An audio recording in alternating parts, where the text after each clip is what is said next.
Halo teman-teman, pada video kali ini kita akan membahas mengenai diagram gaya bebas pada benda. Seperti yang kita ketahui, benda yang ada di sekitar kita bisa diam dan juga bergerak karena terdapat gaya yang bekerja pada benda tersebut. Gaya-gaya yang bekerja itu sendiri ada banyak macamnya, seperti gaya gravitasi, gaya normal, maupun gaya dorongan atau tarikan yang diakibatkan oleh benda lain. Lalu bagaimana sih cara menggambarkan gaya-gaya yang bekerja pada suatu benda? Gaya tentu sangat erat kaitannya pada ilmu fisika, terutama pada pembahasan mengenai hukum Newton yang dibahas pada video-video lainnya. Untuk memahami hukum Newton, kita juga harus memahami gaya-gaya yang bekerja pada benda. Gaya sendiri merupakan suatu besaran vektor yang memiliki besar dan juga arah. Oleh karena itu, arah dan gaya yang bekerja pada suatu benda sangat mempengaruhi benda itu sendiri. Untuk menggambarkan gaya-gaya yang bekerja pada benda, kita bisa menggunakan diagram gaya benda bebas. Apa sih diagram gaya benda bebas itu?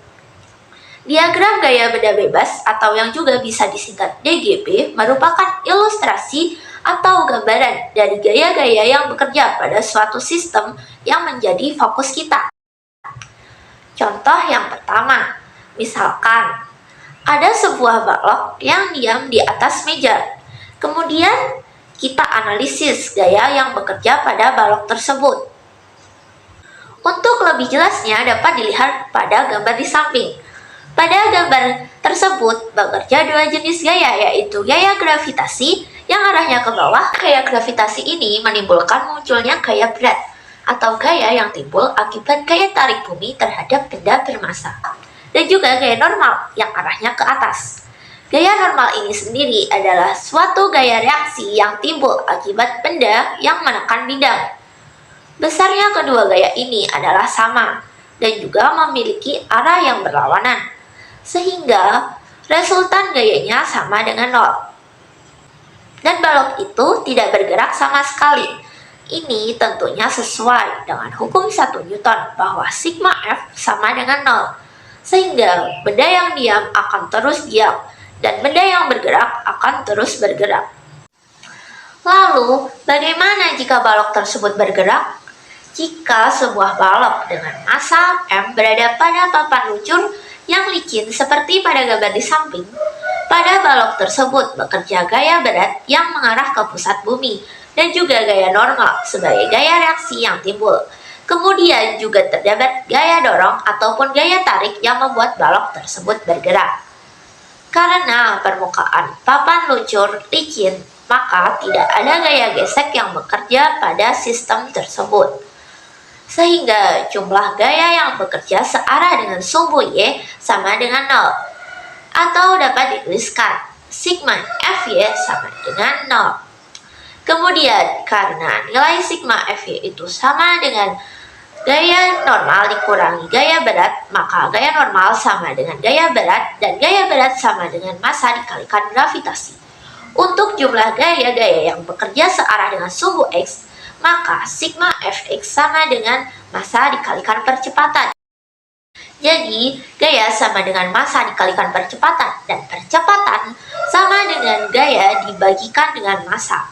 Ini sesuai dengan hukum 2 Newton, di mana sebuah benda dengan massa M mengalami gaya resultan sebesar F akan mengalami percepatan atau A yang arahnya sama dengan arah gaya dan besarnya berbanding lurus terhadap F atau gaya dan berbanding terbalik terhadap massa bendanya. Lalu, bagaimana jika pada papan luncur terdapat gesekan yang menghambat balok untuk bergerak? Pada balok tersebut bekerja gaya berat yang mengarah ke pusat bumi dan juga gaya normal sebagai gaya reaksi yang timbul. Kemudian juga terdapat gaya dorong ataupun gaya tarik yang membuat balok tersebut bergerak. Karena permukaan papan luncur tersebut kasar, terdapat gaya gesek yang bekerja pada sistem. Arah dari gaya gesek ini berlawanan dengan arah gerak benda. Sama seperti ketika benda bergerak tanpa adanya gaya gesek yang menghambatnya, Resultan gaya pada arah sumbu Y yang bekerja pada benda bergerak dengan adanya gaya gesek ini bernilai 0. Karena benda hanya bergerak di arah sumbu X saja. Namun, pada sumbu X, resultan gaya yang bekerja sama dengan massa dikalikan percepatan.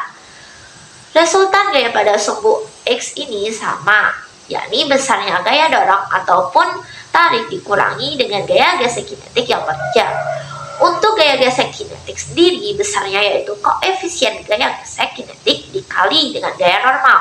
Sehingga untuk mencari percepatan benda dapat dituliskan dengan A sama dengan F dikurangi mu K dikalikan dengan M dikali G kemudian dibagi dengan M atau masanya, atau juga bisa ditulis dengan sigma F per M. Sampai di sini dulu untuk video kali ini. Sampai jumpa di video selanjutnya.